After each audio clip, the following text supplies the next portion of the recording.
سوال یہ ہے کہ لوح قرآنی حروف مقطعات کا علم کس کے پاس ہے؟ لوح قرآنی یا حروف مقطعات کا علم اللہ اور اس کے محبوب صلی اللہ علیہ وآلہ وسلم کے درمیان ایک کوڈ ورڈز ہیں، یہ کسی کو نہیں بتائے گئے۔ اور اس کے اوپر جن لوگوں نے تباہ آزمائی کی ہے، اہل سنت میں امام ابن تیمیہ المتوفیٰ 728 ہجری اور اہل تشیع تو کرتے ہی رہتے ہیں، یہ دونوں نے غلو کیا ہے۔ یہ کوڈ ورڈز ہیں اور ان کا کوئی اس کے ساتھ تعلق نہیں ہے کہ کوئی دین کے احکامات آپ سمجھ لیں کو کم پڑ گئے ہیں۔ اس کے علاوہ قرآن پاک میں کئی چیزیں ہیں جن کی ڈیٹیلز ہمیں نہیں بتائی گئی، اسی لیے سورہ آل عمران کی آیت نمبر 7 بڑی امپورٹنٹ ہے۔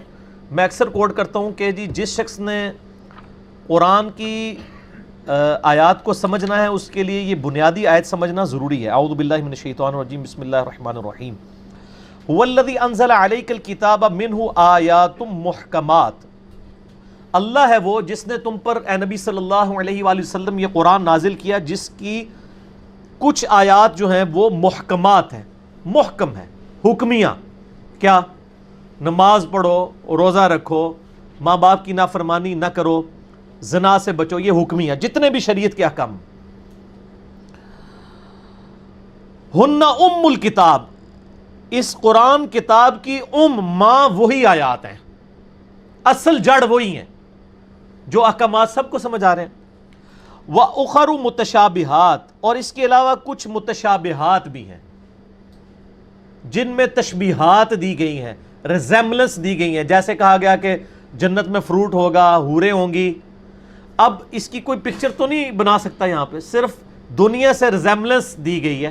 جس طرح دنیا میں فروٹ کھاتے ہو آخرت میں بھی ہوں گے، کس طرح کے ہوں گے وہ بخاری مسلم میں حدیث ہے۔ جنت کی نعمتیں نہ کسی آنکھ نے دیکھی، نہ کسی کان نے سنی، نہ کسی کے دل پہ کھٹکا گزرا۔ سورہ سجدہ میں بھی آتا ہے کہ اللہ تعالیٰ نے تمہاری آنکھوں کی لذت وہ چیزیں سنبھال کے رکھی ہیں جنت میں جن کا تم تصور بھی نہیں کر سکتے، تو وہ متشابہات ہیں۔ فَأَمَّا الَّذِينَ فِي قُلُوبِهِمْ زَيْغٌ، تو جن لوگوں کے دلوں میں ٹیڑھ پن ہوتا ہے، فَيَتَّبِعُونَ مَا تَشَابَهَ مِنْهُ ابْتِغَاءَ الْفِتْنَةِ، تو وہ متشابہات کے پیچھے پڑتے ہیں تاکہ اس سے فتنہ تلاش کریں۔ وَابْتِغَاءَ تَأْوِيلِهِ، اور اس کے اصل معنی کا پتہ لگانے کی کوشش کرتے ہیں۔ وَمَا يَعْلَمُ تَأْوِيلَهُ إِلَّا اللَّهُ، جبکہ اصل معنی تو صرف اللہ جانتا ہے۔ وَالرَّاسِخُونَ فِي الْعِلْمِ، اور جو علم میں پختہ لوگ ہیں ان کی روش کیا ہوتی ہے؟ يَقُولُونَ آمَنَّا بِهِ، وہ کہتے ہیں ہم ساری آیات کے اوپر بس ایمان لاتے ہیں۔ كُلٌّ مِّنْ عِنْدِ رَبِّنَا، یہ سب کے سب ہمارے رب کی طرف سے ہے۔ وَمَا يَذَّكَّرُ إِلَّا أُولُو الْأَلْبَابِ، اور نصیحت تو حاصل نہیں کرتے مگر عقل والے۔ رَبَّنَا لَا تُزِغْ قُلُوبَنَا بَعْدَ إِذْ هَدَيْتَنَا وَهَبْ لَنَا مِن لَّدُنكَ رَحْمَةً إِنَّكَ أَنتَ الْوَهَّابُ، یہ دعا اس کے ساتھ آئی ہے، اے رب ہمارا دل ٹیڑھا نہ کرنا بعد اس کے کہ تو نے ہمیں ہدایت عطا فرمائی، ہمیں اپنے پاس سے رحمت عطا فرما اے عطا کرنے والے۔ تو متشابہات کا بھی نہیں پتہ، اور یہ تو متشابہات سے بھی اوپر کی چیز ہے حروف مقطعات، وہاں تو پھر بھی تھوڑی بہت ریزیمبلنس ہے۔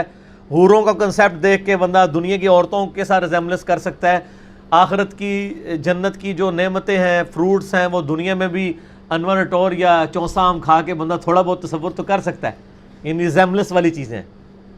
لیکن مقطعات تو یہ کوڈ ورڈز ہیں قرآن کے، الف لام میم نہیں پتہ، قاف۔ لوگوں نے کافی اس کے اوپر یعنی کوشش کی ہے۔ بعض لوگوں نے کہا جی، اب شیعہ کہتے ہیں الف لام میم سے مراد آل محمد ہے، الف لام میم۔ سنی کہتے ہیں جی، جو تباہ آزمائی کرتے ہیں، ہم تو دونوں کے خلاف ہیں، وہ کہتے ہیں جی عرب میں رواج تھا کہ جب کسی کو خط لکھا جاتا تھا نا، تو خط لکھنے والے کے جو نام کا پہلا حرف ہے نا وہ لیا جاتا تھا، اور جس کی طرف خط لکھا جاتا تھا اس کا بھی پہلا حرف لیا جاتا تھا، اور جو درمیان میں بات لے کے جانے والا ہوتا تھا اس کے نام کا آخری حرف لیا جاتا تھا۔ الف اللہ، لام جبرائیل، میم محمد۔ تو یہ یعنی لوگوں نے تب آزمائی کی ہے، چونکہ نبی صلی اللہ علیہ وآلہ وسلم خاموش ہیں، اور اس سے کوئی قرآن و حدیث میں فرق نہیں پڑنا، کوئی دین کام نہیں ہو جانا۔ اللہ نے لفظ استعمال کیا ہے کہ ہن ام الکتاب، کتاب کی، قرآن کی ماں اور جڑ وہی آیات ہیں جو محکمات ہیں۔ وہ تو سر ہمارے بچے کو بھی پتہ ہے، قرآن میں جو احکامات آئے ہیں، حلال و حرام کی چیزیں آ گئی ہیں، فرائض آ گئی ہیں، یہ ساری چیزیں۔